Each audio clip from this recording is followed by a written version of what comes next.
मुझे साक्ष्य चाहिए कि कर्ण श्रेष्ठ क्यों है। मैं तुम्हें सिद्ध करके दिखाता हूं, कदाचित उसके पश्चात तुम्हें विश्वास हो जाए। मैं परीक्षा के लिए तैयार हूं माता। उन दो पर्वतों को देख सकते हो पार्थ?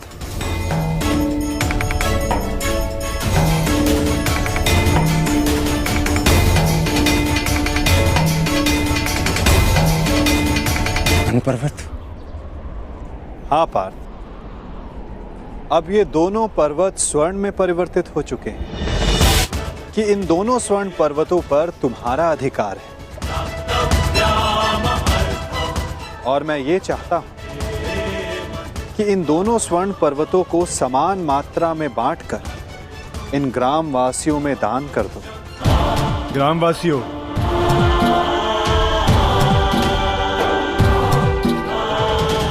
मैं पांडु पुत्र अर्जुन ये घोषणा करता हूं,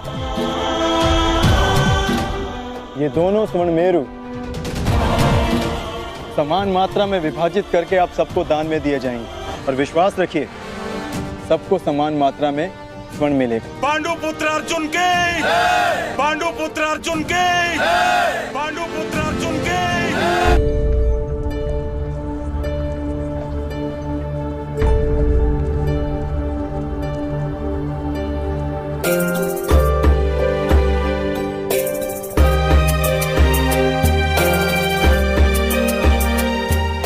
ये लोग तो पहले भी अपने भाग का स्वर्ण ले चुके हैं।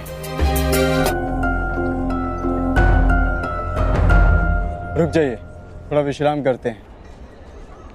कुछ समय पश्चात पुनः प्रारंभ करेंगे। आपकी ये परीक्षा कब समाप्त होगी?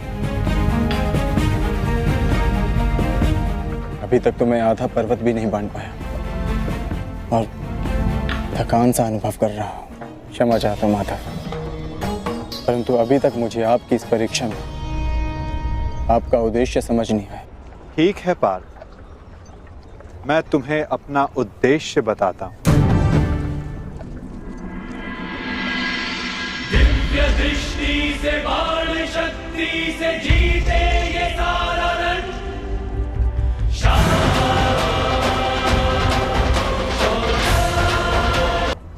आदेश कीजिए कि कैसे आपने मुझे स्मरण किया। मित्र, एक महत्वपूर्ण कार्य के लिए तुम्हारी सहायता चाहिए मुझे, और मुझे पूर्ण विश्वास है कि तुम्हारे अतिरिक्त इस कार्य को और अधिक उत्कृष्टता से कोई नहीं कर सकता। वो दो स्वर्ण पर्वत देख सकते हो मित्र?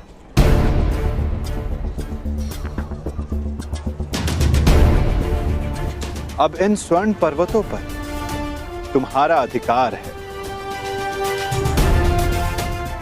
और मैं चाहता हूं कि इन स्वर्ण पर्वतों को तुम समान मात्रा में बांटकर इन ग्रामवासियों में दान कर दो। जो आदेश वासुदेव।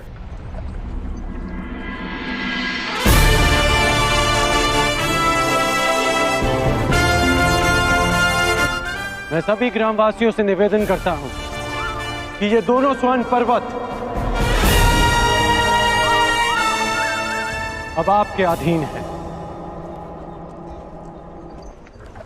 आप सब जाकर इस सारे स्वर्ण को आपस में समान भाग में बांट लें।